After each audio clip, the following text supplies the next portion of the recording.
السلام علیکم معزز ناظرین، پیارے دوستوں، بہنوں، بھائیوں اور بزرگوں۔ میں حافظ صفدر نواز ایڈوکیٹ آپ کو اپنے اسلامی چینل کے اندر خوش آمدید کہتا ہوں، اور ہر روز کی طرح آج بھی ہم انشاءاللہ 7واں پارہ سورہ المائدہ آیات نمبر 89 تا 94 تک کی تلاوت، ترجمہ اور تفسیر پڑھنے کا شرف حاصل کریں گے۔ تلاوت شروع کرنے سے پہلے ہم درود شریف پڑھتے ہیں، آپ بھی میرے ساتھ پڑھیں۔ اللهم صل على محمد وعلى آل محمد كما صليت على إبراهيم وعلى آل إبراهيم إنك حميد مجيد. اللهم بارك على محمد وعلى آل محمد كما باركت على إبراهيم وعلى آل إبراهيم إنك حميد مجيد. أما بعد فأعوذ بالله من الشيطان الرجيم. بسم الله الرحمن الرحيم. يا أيها الذين آمنوا إنما الخمر والميسر والأنصاب والأزلام رجس من عمل الشيطان فاجتنبوه لعلكم تفلحون. إنما يريد الشيطان أن يوقع بينكم العداوة والبغضاء في الخمر والميسر ويصدكم عن ذكر الله وعن الصلاة فهل أنتم منتهون. وَأَطِيعُوا اللَّهَ وَأَطِيعُوا الرَّسُولَ وَاحْذَرُوا فَإِن تَوَلَّيْتُمْ فَاعْلَمُوا أَنَّمَا عَلَى رَسُولِنَا الْبَلَاغُ الْمُبِينُ.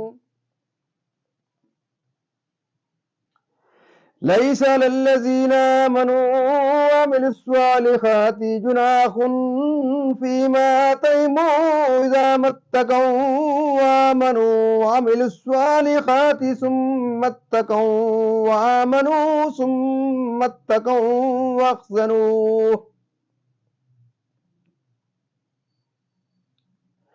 والله يحب المحسنين.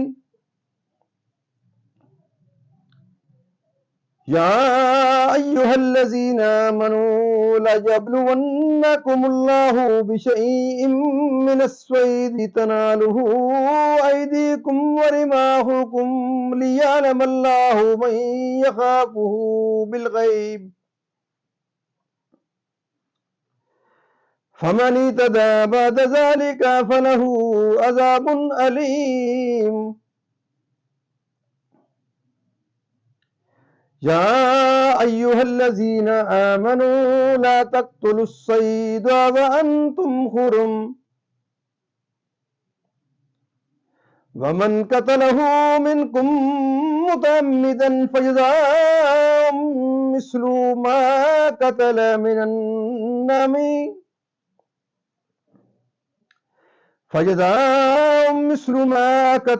النعم يحكم به ذوى عدل منكم هديا بالغ الكعبة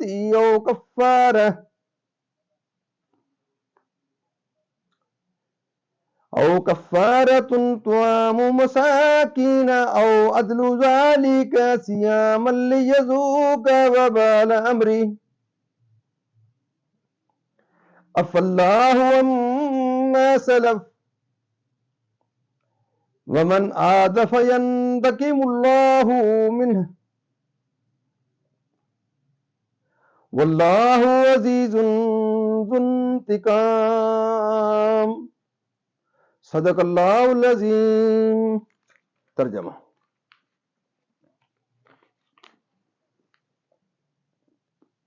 اے ایمان والو، شراب اور جوا اور بت اور پانسے ناپاک ہی ہیں، شیطانی کام تو ان سے بچتے رہنا کہ تم فلاح پاؤ.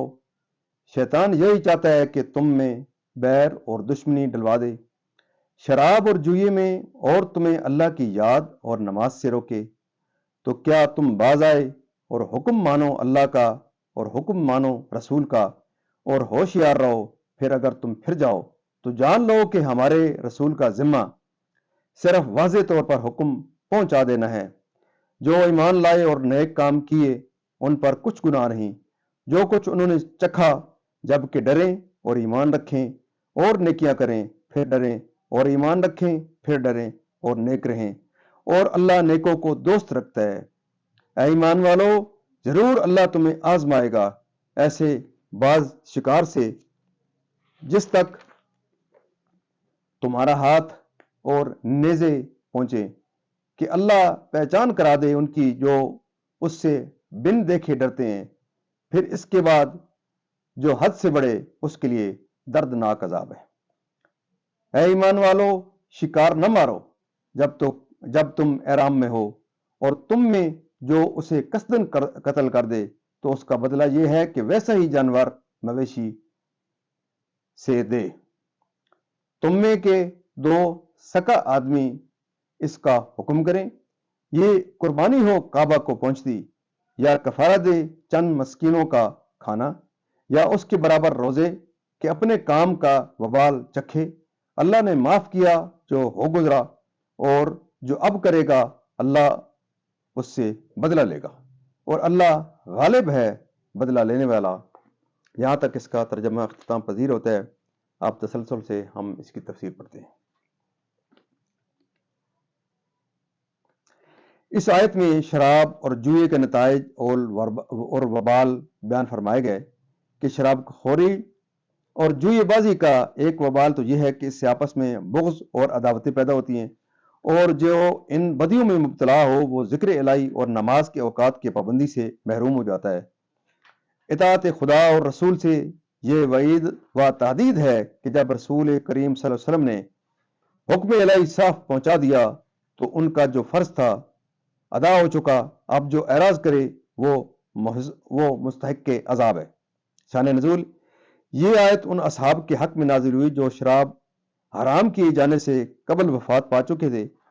حرمت شراب کا حکم نازل ہونے کے بعد صحابہ کرام کو ان کی فکر ہوئی کہ ان سے اس کا مواخذہ ہوگا یا نہ ہوگا۔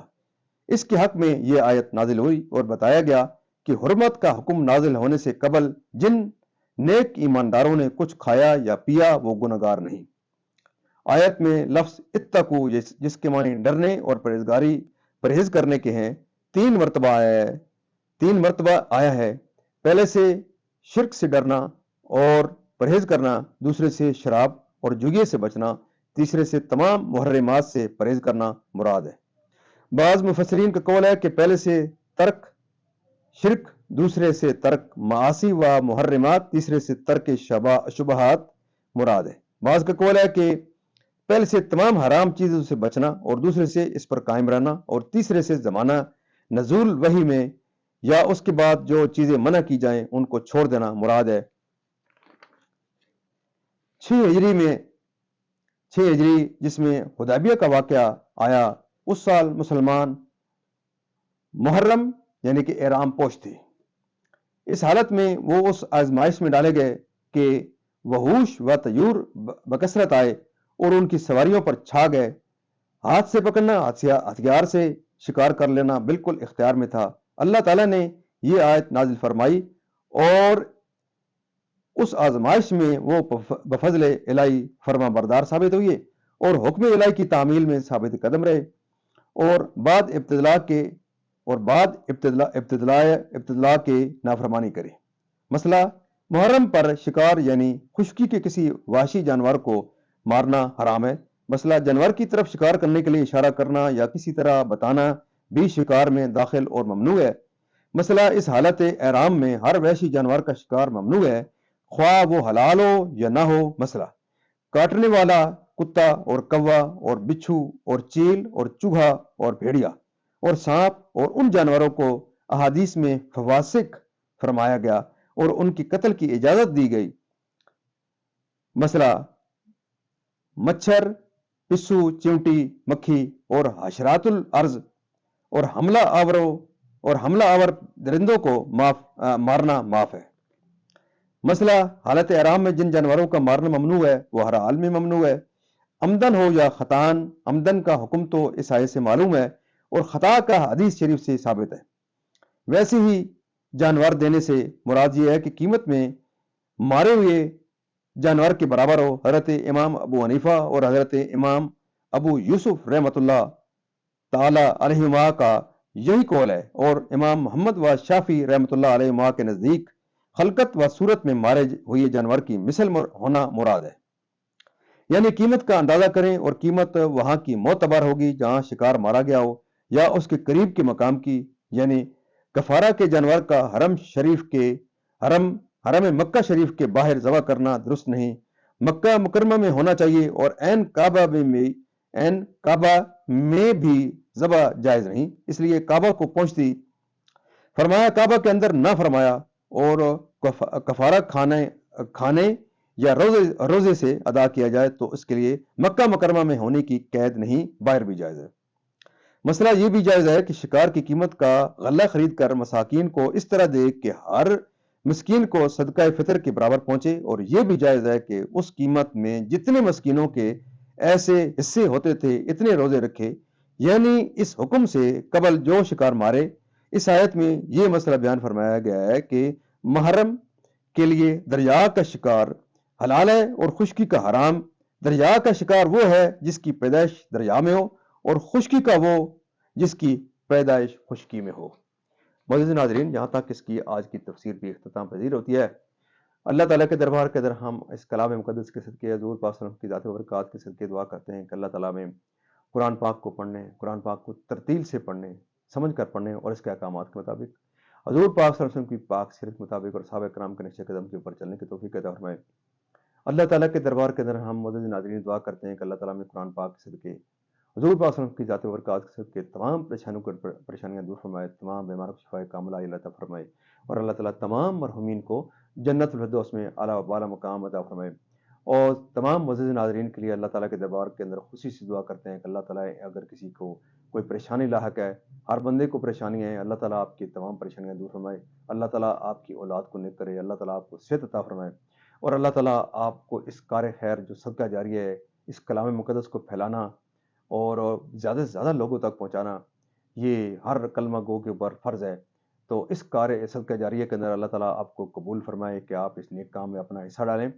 تو اس چینل کو ضرور لائک، شیئر اور سبسکرائب کریں، زیادہ سے زیادہ لوگوں تک اس میسج کو پہنچائیں اور تلقین کریں کہ یہ پروگرام دیکھیں۔ اللہ تعالیٰ آپ کو اس کار خیر صدقہ جاری کے اندر قبول و منظور فرمائے۔ آمین ثم آمین۔